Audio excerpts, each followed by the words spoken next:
It was a scream that sliced through the calm of a sunny afternoon, a sound so raw and piercing it stopped my heart. I dropped the hedge clippers, my hands trembling as I bolted toward the front yard of our home in Willow Creek Estates.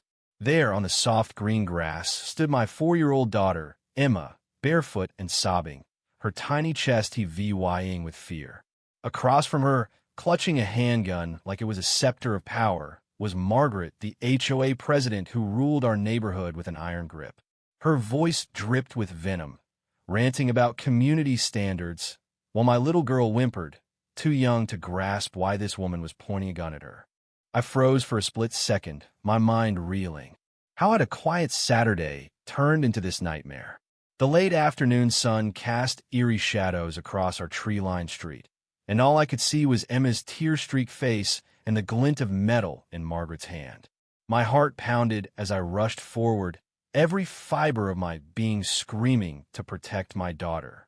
If Margaret had known I was the county state attorney, maybe she'd have thought twice. But to her, I was just a dad, and Emma was just a problem in her perfect little world. We moved to Willow Creek a year ago, drawn by its serene cul-de-sac and manicured lawns. My wife, Sarah, and I thought it'd be the perfect place for Emma to grow up riding her pink scooter, drawing chalk flowers on the driveway, chasing bubbles in the breeze. I'm James, by the way, and I keep my job as state attorney quiet, preferring to blend in as an ordinary neighbor. The HOA, led by Margaret, promised community barbecues and pristine landscaping, but we soon learned her vision of perfection came with a price. At first, it was petty complaints notes about trash cans left out too long or our mailbox a shade of gray not matching the approved palette. Sarah and I shrugged it off, complying to avoid trouble. Emma was too busy giggling over her scooter tricks to notice Margaret's glares. But Margaret's control freak tendencies escalated.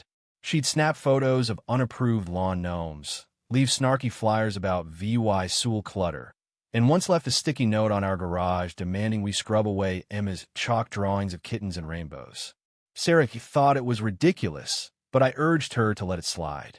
Emma's art would fade with the rain, and I didn't want to flash my title over something so small. I should have seen the storm brewing. Margaret's obsession with rules turned personal. One day, she stormed over because Emma's scooter had grazed a corner of her lawn. Emma, wide-eyed and clueless, backed away as Margaret jabbed a finger at her, ranting about disrespect. I apologized, promising to keep Emma closer, but Margaret's eyes burned with something darker than annoyance. That night, Sarah and I debated whether I should step in officially, but we hoped Margaret would cool off. We were dead wrong. Tensions boiled over on a Saturday that started like any other. Emma was outside, blowing bubbles and squealing as they floated skyward. I was pruning roses, half listening to her chatter, while Sarah took a quick call inside. Then Emma, with that fearless curiosity only a preschooler has, trotted down the cul-de-sac after a stray balloon. Moments later, a stifled cry jolted me upright. I dropped everything and ran. There she was, Margaret, standing on the curb, her arm outstretched, a pistol aimed straight at Emma. My daughter clutched the balloon, trembling, her eyes pleading for me to make it stop. Margaret hissed about trespassing and private property, even though Emma was on the street, not her lawn. My blood ran cold. "Margaret, put the gun down," I said, my voice tight with fear. She snapped her gaze to me, her face twisted with righteous fury. "Your brat's always out here, ruining everything," she spat. Emma clung to my leg, sobbing. As I shielded her, my mind racing for a way to keep this from turning deadly. I'd faced criminals in court, but nothing prepared me for thieving neighbor threatening my child in our own yard. "Margaret, you're pointing a gun at a 4-year-old. This is a felony," I warned, trying to channel the calm I used in legal battles. She laughed bitterly. "Your kid's a nuisance. You think you own this place." Her knuckles whitened on the grip, and I wondered if she was too far gone to care about consequences. Sarah burst out of the house, gasping at the sight of the gun.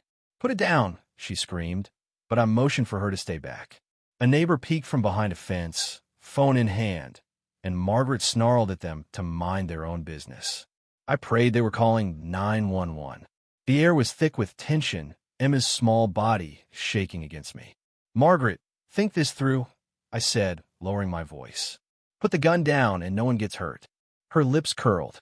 "You're the reason this neighborhood's a mess," she shot back, her finger dangerously close to the trigger. I took a risk, hoping my title might snap her out of it. "Margaret, I'm the state attorney. You're assaulting my daughter with a deadly weapon. You could go to prison for years." Her eyes narrowed, confusion flickering. "Don't lie to me," she barked, but her arm wavered. For a moment, I thought she might back down. Then she jerked the gun toward Emma again, snarling, "I want that brat gone." My stomach lurched as distant sirens wailed. Help was coming, but would it be fast enough? Sarah stood frozen on the porch, tears streaming down her face. Emma whimpered, her tiny hands clutching my shirt. Margaret's gaze darted toward the approaching sirens, her voice rising. "If cops show up, you'll regret it." My heart hammered, but I kept my tone steady. "Margaret, you can still fix this.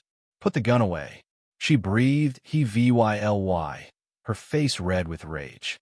"You never listen," she screamed. A police cruiser screeched around the corner, lights flashing. Officers leaped out, guns drawn, shouting for Margaret to drop her weapon. Emma sobbed louder, and I whispered for her to stay behind me. Margaret shrieked, "I'll shoot if you come closer." The officers took cover, repeating their commands. Neighbors peeked from windows, too scared to step in. Then Margaret made a desperate move, aiming at Emma again. My blood turned to ice. "No!"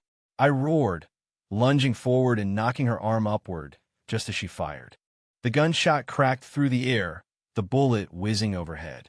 I tackled Margaret, grappling for the gun. She fought like a wild animal, another shot ringing out, splintering a tree trunk nearby. I twisted her wrist, forcing the muzzle away from Emma. As the police rushed in, they pinned Margaret to the ground, wrenching the gun from her grip. She screamed, cursing us, her voice raw with hatred, as they cuffed her. I scooped Emma into my arms, my breath ragged, checking her for injuries. She was unharmed but shaking, tears soaking my shirt. Sarah ran to us, wrapping Emma in a fierce hug, sobbing with relief. Margaret kept ranting from the pavement, blaming us for ruining the neighborhood. An officer recognized me, his eyes wide. "Sir, are you okay? We didn't know you lived here." I nodded, barely able to speak, as paramedics arrived to check on Emma. That night, Emma refused to sleep alone, curling up between Sarah and me, jolting awake at every sound. The image of Margaret's gun haunted meth bullet had missed Emma by inches.